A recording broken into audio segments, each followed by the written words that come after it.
I had just graduated from college. I mean, I was a young kid, so from this perspective, certainly. And I received a fellowship, a Fulbright fellowship, to go to Afghanistan. And my project was to research and write about the government of the father of the emir who commissioned the work. His name was Abdurrahman. Little did I know what was going to happen. And when I got there, I was advised by someone at the Afghan Society for Afghan Anjumani Tarikhi Afghanistan, the Society for Afghan History, that you must find and get a hold of the copy of Siraj al-Tawarikh if you're doing Abdurrahman. I did with some difficulty, and I thought to myself, well, here's a project for me. If I'm going to use it, I'm going to have to translate it because there's no index in it. And to find anything, you'd have to read the whole thing through and take copious notes anyway, so why not spend some time translating it? So I began on the third volume, which is devoted to the reign of Abdurrahman Khan. And basically for the next couple of years, that's what I worked on and produced.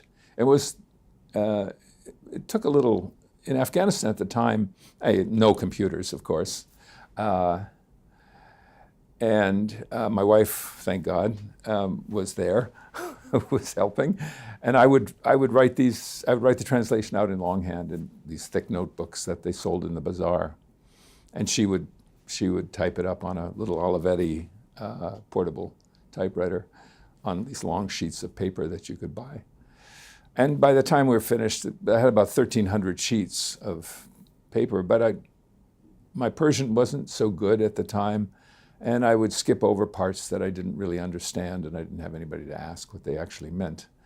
So it kind of, when I left Afghanistan in the end of, in 1969, I had this massive stack of paper and the books, and nothing really happened. I returned to graduate school. I went through graduate school. I did an entirely different subject. It was on Islamic endowments, and I kind of let the whole thing sit. Then in 1979, it was 15 years had passed, and I thought about it every once in a while, but nothing was really pressing me to do anything. And then the Russians invaded Afghanistan, and I thought, maybe I should go back to my history of Afghanistan. So I picked it up and was able to get a grant from the National Endowment of the Humanities, and at the time I was due a sabbatical, so I spent a year translating volumes 1 and 2, and then turned to volume 3. I told the National Endowment that volume 3 was already ready to go, and I could just do volumes 1 and 2 and it would be done. But when I looked at volume 3 again, I realized this was never going to pass any kind of review in terms of the quality of the translation. So I finished 1 and 2, and then I let it sit again. And fortunately, the endowment did not harass me for where is it, where's your final version. And again, it all kind of passed. And finally, I decided, well, I should really seriously think about, and particularly when the Mujahideen took over and Afghanistan was again in the news, and I thought, well, maybe I should get to it. Maybe I can finish it by the year 2000. It seemed to be a worthy goal for the millennium. And so I went back to work on it and realized that the third volume was particularly tricky because it contained so much verbatim material of the emir himself, and he was quite a coarse and very colloquial speaker of Persian, and I would get baffled by colloquialisms, which I just couldn't. I'd ask people who knew Persian, and they'd say, "I'm not quite sure what that means." And even Afghans were sometimes puzzled. So I asked a colleague who is now on on the volumes as a co-translator, whether he would be willing to spend some time just looking over what I've done and tell me what he thinks and help with some of these difficult passages. And so he said, yeah, he was a good guy. He said, sure. He didn't know what he was getting into. And so for the next, oh my goodness, I would say at least 8 or 9 or 10 years, we would meet Friday afternoons, quiet time at the university, and go over the translation. And ultimately, the first 3 volumes were finished, but they required index, which took another 2 years, and the glossaries and so on, which I did myself. So it was a long process, and then it was, we actually submitted the manuscript to a publisher in New York who liked the idea.